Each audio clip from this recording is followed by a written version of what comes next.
noviembre del año pasado, una familia del sur de Guayaquil, huyendo de amenazas de muerte por extorsión, viajó ilegalmente a Estados Unidos. En TikTok salían los pueblos, o sea, la gente que viene por el Darién o la gente que va por El Salvador, cuáles son los pueblos hasta llegar a Guatemala, cuáles son los pueblos hasta llegar a México, y de ahí lo de México, que ya no es tanto, pero sí es más peligroso. En enero de este año, Jocelyn Sánchez, sus 3 hijas, su madre, su hermana y ex esposo también hicieron lo mismo. Bessie Granja nos compartió su experiencia periodística en la selva del Darién, en Panamá, una de las rutas criminales para ilegalmente llegar a Estados Unidos. La otra ruta es por El Salvador.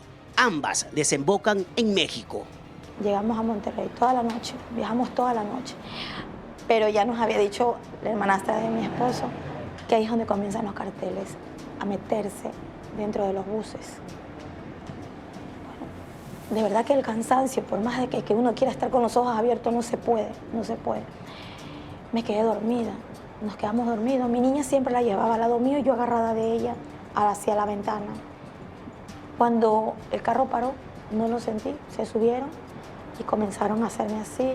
Pero ya esta persona nos había dicho la vestimenta que ellos usan, como los del GOE aquí, encapuchados y todo esto, y armas, y con ese uniforme que usan ellos. Entonces, era una mujer y un hombre, y me dice, ¿ella viene contigo? Ahí fue cuando yo me asusté. Le digo, sí, es mi hija.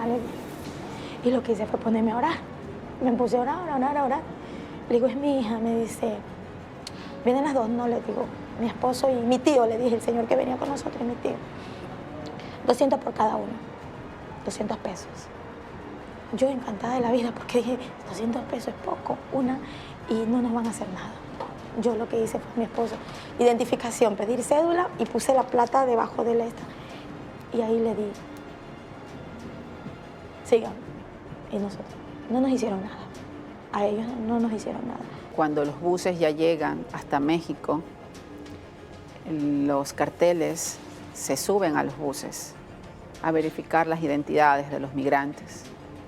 Y cuando te encuentran una cédula de Ecuador o un documento de Ecuador, lamentablemente eres blanco de secuestro y extorsión. ¿Por qué? Porque vienes de un país dolarizado. Saben que tienes dinero, que pagaste por un viaje. Ecuador es el país que más paga por ser víctima de tráfico de personas, porque somos justamente un país dolarizado. Creo que tenemos la cifra más alta, aquí se llega a pagar hasta $25.000 por un viaje.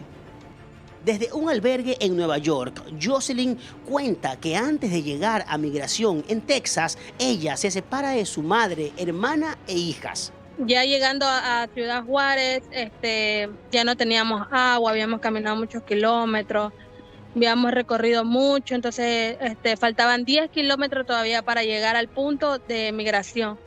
Entonces una señora se plantó en el carro y los llevó a mi familia, que es mi mamá, mis hijas, hasta allá, hasta el punto, y yo tenía que caminar el resto de los 10 kilómetros. Cuando yo llegué ya no estaba mi familia. Cuando yo llegué no estaba mi familia y un señor se plantó y me cruzó migración. Entonces yo cuando cruzo migración, me llama mi hija y me dice, mamá, migración nos cogió, nos retuvo y migración las mandó para atrás. A mí me dijeron, no te regreses. Me quedé en un refugio en Juárez. La sorpresa de Jocelyn al llegar a Estados Unidos es enterarse que estructuras criminales secuestran en México a su familia. A mitad del camino la secuestraron. Unos falsos policías, falsa migración. Porque tengo también el video y la foto que me mandaron cuando se treparon al bus. Me amenazaron con violar a mis hijas, con vender a la más chiquita. Mi hija me cuenta, me relata que a ella lo hicieron desnudar. Entonces, gracias a Dios que no les hicieron, no las abusaron, pero sí las hicieron desnudar, las vieron desnudas toditas. Jocelyn hizo rifas, préstamos y demás malabares para conseguir $18.000 que mafias mexicanas le pedían por el rescate de su familia. No sabíamos de dónde sacarle el dinero. Entonces que iban a vender a mis hijas, las más chiquitas. Tengo una niña de 3 años que sufre de convulsiones. Entonces mi mamá está enferma, ella sufre del corazón. Imagínense todo el sufrimiento que yo pasé para poder ayudar a mi familia. A esta madre le pasó algo similar. Después de tanto sufrimiento por más de 20 pueblos que atravesó en México junto a su esposo e hija, llegaron a Texas, donde a ella la separan de su familia. Padre e hija pasan a Estados Unidos y ella queda detenida en migración. Allí empezó a vivir un drama humano durante casi medio año. Y mi hija me dice, no mamá, vámonos juntos entramos. Yo no podía llorar porque yo tenía que darle fuerzas a mi hija, ¿me entiendes? Y a mi esposo también. Yo lo que me puse fuerte, no lloré, se lo juro que no lloré. Le digo, vaya, que a mí me tienen que hacer más preguntas, y entonces ya mañana me anda a hablar, le digo, pero vaya con el papi. Digo, déjeme despedirme de él. No puedes, tú te quedas aquí. Yo estaba con 10 personas más en el piso, durmiendo en el piso, con esas colchas térmicas de aluminio. Mami, le digo, entonces había un muro al lado de la puerta, esa puerta prensada, y yo lo único que hice fue verlo a él y hacerle así. Y fue que escondí mi cara para que no se viera cómo me arrancaban el corazón, cómo me lo arrancaron sinceramente. Yo sé que ellos no me mandaron a ir allá. Esa fue la única vez que pude hablar con mi hija físicamente y abrazarla y darle un beso.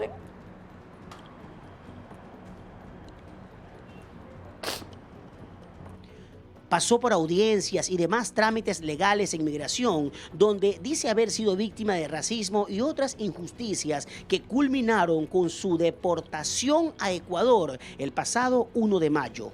Yo llegué en la madrugada así como, pero Henry, esto me ha cambiado la vida como tú no tienes idea. Y yo le digo a las personas que quieren hacerlo, que se lo piensen bien. En las carpas, no lo dije, en las carpas habían niños pequeños, cómo lloraban, con una camisetita así de DVD, con un fiebrón. Cómo los de ahí los cogían y los pateaban. Hazte para allá, dice.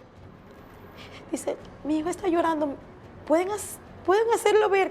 Ahí está la doctora, espera tu turno. Éramos 1000 y pico de gente, 3000, 2000, no te puedo decir la cantidad. Era mucha gente porque era una carpa inmensa. Y en cada carpa era gente, multitud de gente, de migrantes. Y los niños sufren bastante. 2 madres de familias ecuatorianas que no tienen un día de paz. Ambas anhelan que las autoridades ecuatorianas les ayuden a regularizar sus papeles. Ella anhela salir de Ecuador, esta vez por la vía legal, y llegar a Estados Unidos, donde actualmente viven su esposo e hija que tanto extrañan. Mi hija me dice, mamá, yo te extraño, yo amo mucho a mi papá, pero incluso he pensado para que ella se regrese, ¿no? ¿Para qué? ¿Qué le voy a dar aquí? ¿Qué le voy a ofrecer si no tengo nada? 45 años, no tengo aquí un trabajo. Y eso era mi meta, decir, estoy allá. Ya tengo un país donde por tu edad no importa, te van a dar la oportunidad de tu trabajar y todo eso. Jocelyn García suplica que el gobierno nacional conozca su historia, que su madre, sus hijas, su hermana y el padre de sus hijos puedan salir de México, pero con destino a Nueva York, no a Ecuador.